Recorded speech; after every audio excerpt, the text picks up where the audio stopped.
Nama Evi Masamba pasti sudah tidak asing lagi di telinga publik. Nama Evi Masamba jebolan salah satu kompetisi dangdut di Indosiar memang kerap jadi sorotan. Menjelma menjadi publik figur, kehidupan pribadi Evi Masamba kerap jadi bahan konsumsi publik.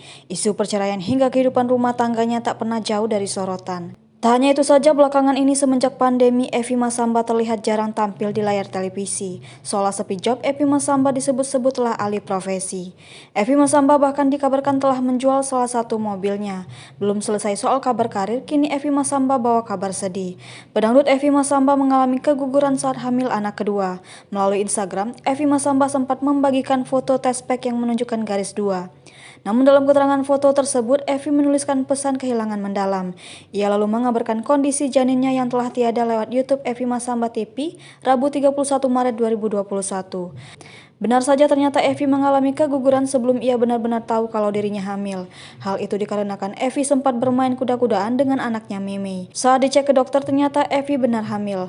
Namun kandungannya sangat lemah hingga kemungkinan besar bayinya tidak bisa bertahan lama. Evi mengaku tidak ada rencana untuk hamil lagi, namun kehilangan ini membuatnya sangat terpukul.